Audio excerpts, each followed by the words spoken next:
रांची के जयपाल सिंह मुंडा स्टेडियम में एक छात्रा सविता 9 दिनों से भूख हड़ताल पर बैठी है। सविता जांच की मांग पूरा होने से पहले वो किसी भी तरह अपनी भूख हड़ताल तोड़ने को तैयार नहीं। सविता से बातचीत की हमारे सहयोगी महक मिश्रा ने। है वो भूख हड़ताल पे बैठी हुई है। हालांकि बात करने की कोशिश करते हैं, लेकिन जिस तरीके से देखा जाए इनकी तबीयत है वो भी काफ़ी ज़्यादा बिगड़ रही है। और इतनी हम ये कह सकते हैं कि सविता इतनी भावुक हो जाती है, इनसे बात करते हैं इनकी आंखों में है वो आंसू आ जाता है। और होना भी क्यों नहीं चाहिए, मेहनत करके एग्ज़ाम लिखना और उसके बाद अगर परीक्षा में गड़बड़ी हो जाना। कई ऐसे बच्चे हैं जो खेत बेचकर कर्ज लेकर पढ़ाई करते हैं, लेकिन उसके बावजूद भी अगर बात की जाए उन्हें नौकरी है या यूँ कहें कि जिस चीज़ का ये सपना देख रहे थे वो सपने नहीं मिल रहा। सविता जी 9 दिन हो चुका है, काफ़ी लंबा समय हो गया भूख हड़ताल पे बैठे हुए हैं, क्या लगता है? क्या लगेगा दी, जब तक हमारी मांग को पूरा नहीं कर लेते, जब तक सीबीआई जांच नहीं करवा लेते, जब तक जैसे सीजीएल नहीं करवा लेते तो हम क्यों उठेंगे। हम तो ऐसे भी कफन बांध के यहाँ सोए थे। आप हमारी मांग को पूरा कर लीजिए, हम उठ जाएंगे। आप रात भर हम लोग को डराते धमकाते हैं, अपना प्रशासन भेजते हैं, अनशन तोड़ने के लिए उकसाते हैं। हमारा शांतिपूर्ण धरना देने का तो हमारा संविधान में भी हमारा अधिकार है, आर्टिकल 19 में। तो आप हमको क्यों उठा रहे हैं? हम लोग तो निहत्ते हैं, निहत्ते पे आप दिन भर दबाव डालिए गए थे। छात्र हैं लेकिन क्रिमिनल की तरह लाइट बंद करके आप लोग को यहाँ पर हटाने के लिए प्रशासन आ जाती है।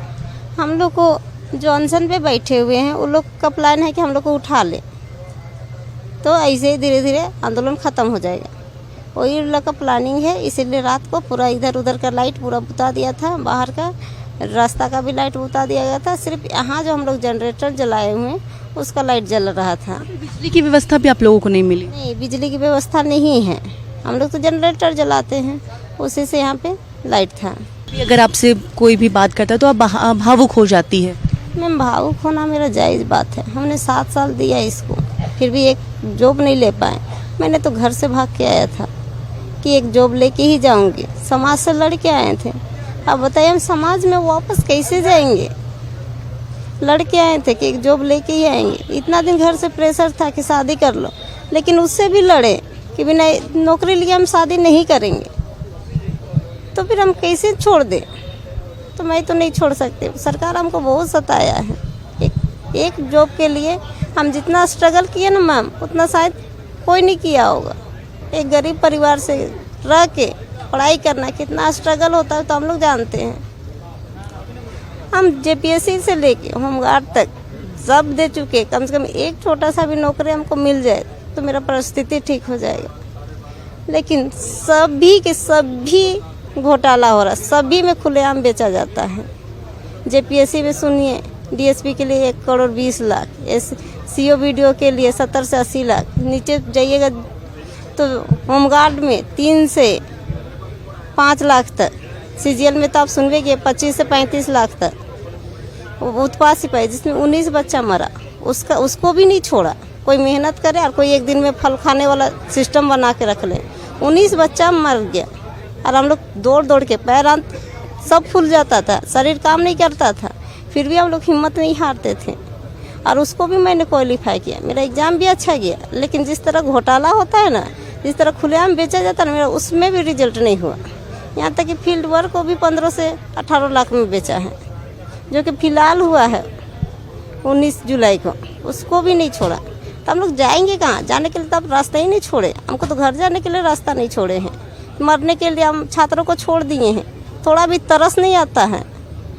9 दिन से भूख हड़ताल पर है मैम, ये भूख हड़ताल मेरे लिए बहुत छोटा है, लेकिन वो संघर्ष और वो दर्द ना हम बर्दाश्त नहीं कर पा रहे थे। जिस तरह सीट को खुलेआम बेच रहा था ना मैम, ऐसे भी मैं दर्द से मर रहा था। डिप्रेशन का शिकार हो रहे थे, पढ़ाई छोड़ दे रहे थे। जब देखिए मेरा पीटी में रिजल्ट नहीं आया, 136 क्वेश्चन मैंने सही किया है, जब देखिए उसमें मेरा रिजल्ट नहीं आया तो मैंने तो ऐसे ही पढ़ाई छोड़ दिया था। जीने के लिए तो कोई रास्ता ही नहीं। अगर पढ़ाई छोड़ देते तो हम लोग के पास जीने के लिए कोई रास्ता ही नहीं दिखता है। यहाँ मरे चाहे रूम में जाके मरे, मरना तो तय है। तो मैं ये अनशन क्यों तोड़ दूँ? मेरा मांगे जायज़ है। आर्टिकल भी लिखा है, शांतिपूर्ण धरना हम लोग कहीं भी दे सकते हैं। तो आप हमको यहाँ से उठा नहीं सकते हैं।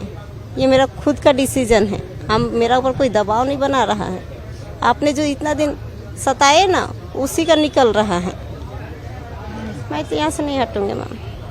ये 9 दिन से भूख हड़ताल पर है, वो बैठी हुई है और कह सकते हैं कि जिस तरीके से उन्होंने बातें बताई, काफ़ी भावुक होकर इन्होंने बातें बताई कि डिप्रेशन के साथ ये आगे बढ़ रही थी, लेकिन उसके बावजूद भी अगर बात की जाए और काफ़ी मेहनत भी करी थी, हर एक कंपटीशन में वो बैठी थी, लेकिन उसके बावजूद भी उन्हें जो नौकरी मिलनी चाहिए थी वो नहीं मिली। इन्होंने कहा कि मेरे लिए भूख हड़ताल कोई बड़ी चीज़ नहीं है।